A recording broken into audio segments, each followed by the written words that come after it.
Welcome to Telugu ప్రభా TV. నేను మీ journalist రెహమాన్ని. Eighth pay కమిషన్‌కి సంబంధించి కేంద్ర ప్రభుత్వం కీలకమైన అప్డేట్ ఇస్తోంది. ముఖ్యంగా కేంద్ర ప్రభుత్వ ఉద్యోగులు, పెన్షనర్లు ఎయిత్ పే కమిషన్‌కి సంబంధించి అమల్లోకి వచ్చే వరకు ఏదైతే కీలక పరిణామం కోసం వేచి చూసారో, ఏ విషయంపై అయితే స్పష్టత కోరుకున్నారో, ఆ స్పష్టతపై కేంద్ర ప్రభుత్వం తేల్చేసింది.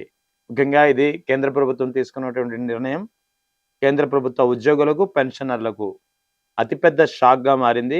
పెద్ద ఎత్తున నిరాశలో ముంచింది. దీనికి సంబంధించి అప్డేట్స్ పరిశీలిస్తే ఈ ఏడాది డిసెంబర్ 31 సెవెంత్ పే కమిషన్ ముగుస్తుంది. ఎయిత్ పే కమిషన్‌కి సంబంధించినటువంటి సిఫార్సులు సమర్పించడానికి మరో 18 నెలలు సమయం పట్టవచ్చు. అంటే 2027 తర్వాత 2028 ప్రారంభం నాటికే కొత్త పే కమిషన్ అనేది అమల్లోకి రావాల్సి ఉంది. సో, ఈలోగా తక్షణ రిలీఫ్ కింద అంటే దాదాపు 2 ఏళ్ళు ఎయిత్ పే కమిషన్ సూచనలు, సిఫార్సులు అమల్లోకి వచ్చేందుకు కేంద్ర ప్రభుత్వ ఉద్యోగులు, పెన్షనర్లు వెయిట్ చేయాల్సిన పరిస్థితి ఉంది. సో, ఈ క్రమంలో డిఏ ఏదైతే ఉందో ఉద్యోగులకైతే డిఏ, పెన్షనర్లకైతే డిఆర్, డియర్‌నెస్ అలవెన్స్ గాని, డియర్‌నెస్ రిలీఫ్ గాని. ఈ డిఏ, డిఆర్ విషయంలో ఒక సందేహం ఉంది చాలా కాలంగా కేంద్ర ప్రభుత్వ ఉద్యోగులు, అటు పెన్షనర్లలో. సందేహం అదే సమయంలో కేంద్ర ప్రభుత్వంపై ఒత్తిడి తీసుకొచ్చే ప్రయత్నం కూడా చేశారు కేంద్ర ప్రభుత్వ ఉద్యోగ సంఘాలు, పెన్షనర్ సంఘాలు. అంటే ఎయిత్ పే కమిషన్ అమల్లోకి వచ్చే వరకే మరో 2 ఏళ్ళు సుదీర్ఘ కాలం పట్టే అవకాశం ఉన్నందున ఈలోగా ద్రవ్యోల్బణాన్ని తట్టుకునేందుకు, పెరుగుతున్నటువంటి నిత్యావసర వస్తు ధరల్ని ఎదుర్కొనేందుకు ఇంటరిమ్ రిలీఫ్ అంటే తక్షణ రిలీఫ్ కింద డిఏ, డిఆర్‌ని బేసిక్ పే లేదా బేసిక్ పెన్షన్‌లో మెర్జ్ చేయాలని చెప్పి కేంద్ర ప్రభుత్వ ఉద్యోగులు, పెన్షనర్లు చాలా కాలంగా కోరుతున్నారు. కేంద్ర ప్రభుత్వంపై పదే పదే ఒత్తిడి తీసుకొస్తున్నారు. దీనికి సంబంధించి నిన్న పార్లమెంట్ వింటర్ సెషన్‌లో భాగంగా కేంద్ర ఆర్థిక శాఖకు ఎంపీ ఒకరు ఇదే ప్రశ్నను సంధించారు. డిఏ, డిఆర్ మెర్జర్ అనేది ఉంటుందా లేదా అనేది. ఎందుకంటే డిఏ, డిఆర్ మెర్జర్ కావాలని చాలా కాలంగా అడుగుతున్నారు. ముఖ్యంగా ఎయిత్ పే కమిషన్ అమల్లోకి వచ్చే వరకు మరింత సమయం పట్టే అవకాశం ఉంది కాబట్టి ఈలోగా ఇంటరిమ్ రిలీఫ్ కింద డిఏ, డిఆర్ అనేది బేసిక్ పే లేదా బేసిక్ డిఏలో, బేసిక్ పెన్షన్‌లో మెర్జ్ చేస్తే ఇంటరిమ్ రిలీఫ్ లభిస్తుంది. ఆ తర్వాత దీని ప్రభావం ఇతర అలవెన్స్‌లు ముఖ్యంగా ఫిట్‌మెంట్ ఫ్యాక్టర్‌పై కూడా పడుతుందనేది ఉద్యోగుల ఆలోచన.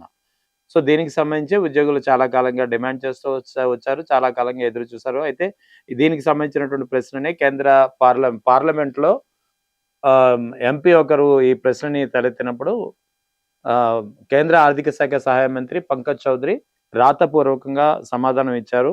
దీనికి సంబంధించినటువంటి వివరణ అటువంటి ప్రతిపాదన ఏది లేదు. డిఏ, డిఆర్ అనేది బేసిక్ పేలో గాని, ఇటు బేసిక్ పెన్షన్‌లో గాని మెర్జ్ చేసే ప్రతిపాదనపై ఆలోచన గాని, అటువంటి ఆలోచన గాని కేంద్ర ప్రభుత్వం వద్ద లేదు. సో, అటువంటి ఆలోచన లేదని చెప్పి కేంద్ర ప్రభుత్వం తేల్చేసింది. కేంద్ర ఆర్థిక శాఖ సహాయ మంత్రి పంకజ్ చౌదరి ఈ విషయాన్ని స్పష్టంగా చెప్పారు. అది కూడా రాతపూర్వకంగా. డిఏ, డిఆర్ మెర్జర్ అనేది లేదని చెప్పి తేల్చడంతోటి ఒక్కసారిగా కేంద్ర ప్రభుత్వ ఉద్యోగులు, అటు పెన్షనర్లకు ఇది పెద్ద ఎత్తున నిరాశగా మారింది. అయితే చాలామంది బేసిక్ పే అనేది ఎందుకు కోరుకున్నారనేది ఆలోచిస్తే వాస్తవానికి 50% డిఏ లేదా డిఆర్ ఎప్పుడైతే దాటుతుందో దాన్ని బేసిక్ పేలో మెర్జ్ చేసి ఆ తర్వాత అక్కడి నుంచి జీరోకి నుంచి క్యాలిక్యులేట్ చేయాలనేది ఒక అంశం ఉంది. ఇది ఒక మ్యాండేటరీ కాదు గానీ చాలా కాలంగా అమల్లో ఉన్నటువంటి ఒక ప్రాక్టీస్.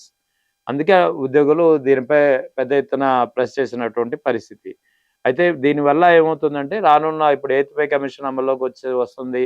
ఇది సిఫార్సులు ప్రారంభించిన తర్వాత, అధ్యయనం ప్రారంభించిన తర్వాత ఏదైతే ఒకవేళ ఇప్పటివరకు ఉన్నటువంటి 58% డిఏను ఒకవేళ బేసిక్ పే లేదా పెన్షన్‌లో మెర్జ్ చేస్తే ఒక్కసారిగా బేసిక్ పే అనేది ఉద్యోగాల బేసిక్ పే పెరుగుతుంది. అటు పెన్షనర్ల బేసిక్ పెన్షన్ కూడా పెరుగుతుంది.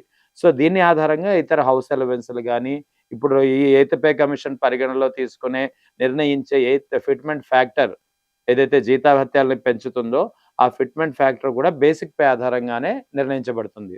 సో, అందుకే ఇటు కేంద్ర ప్రభుత్వ ఉద్యోగులు, పెన్షనర్లు డిఏ, డిఆర్‌ని బేసిక్ పెన్షన్‌లో మెర్జ్ చేయాలి 50% దాటినందువల్ల అని అడుగుతూ వచ్చారు. అయితే దీనివల్ల కేంద్ర ప్రభుత్వంపై ఆర్థికంగా పెద్ద ఎత్తున భారం పడనుంది.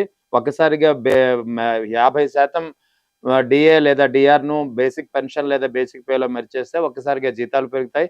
దాని ఆధారంగా కేంద్ర ప్రభుత్వం ఇప్పుడు ఫిట్‌మెంట్ ఫ్యాక్టర్ నిర్ణయించవలసొస్తుంది. దాని ఆధారంగానే ఇతర డిఏ, హౌస్ అలవెన్స్ అనేది నిర్ణయించబడతాయి. ఎందుకంటే ఏ అలవెన్సు కేంద్ర ప్రభుత్వం ఇచ్చేదైనా సరే బేసిక్ పే ఆధారంగానే నిర్ణయించడం అనేది ఒక పరిపాటి. సో, అందుకే ఇది కేంద్ర ప్రభుత్వానికి ఆర్థిక భారంగా మారే అవకాశం ఉన్నందున డిఆర్ అనేది మెర్జ్ చేసే ప్రతిపాదన లేదు. అటువంటి ఆలోచన కూడా లేదని చెప్పి స్పష్టంగా తేల్చేసింది కేంద్ర ప్రభుత్వం. అయితే దీనికి సంబంధించినటువంటి ఇప్పుడు ఉద్యోగులకు మరో స్పష్టత రావాల్సి ఉంది. కేంద్ర ప్రభుత్వ ఉద్యోగులు, పెన్షనర్లకు. ఇది ఇప్పుడు ఏదైతే డిఆర్ విషయంలో అయితే కేంద్ర ప్రభుత్వం తేల్చేసింది. కనీసం టీఓఆర్‌లో పెన్షనర్ల ప్రస్తావన లేదు అని చెప్పి కోరుతూ వస్తున్నారు. ఆ పెన్షనర్ల ప్రస్తావనను జోడిస్తూ ఒక సబ్మిటెడ్ ఒక నోటిఫికేషన్ అనేది జారీ చేయాలని చెప్పి అడుగుతూ వస్తున్నారు.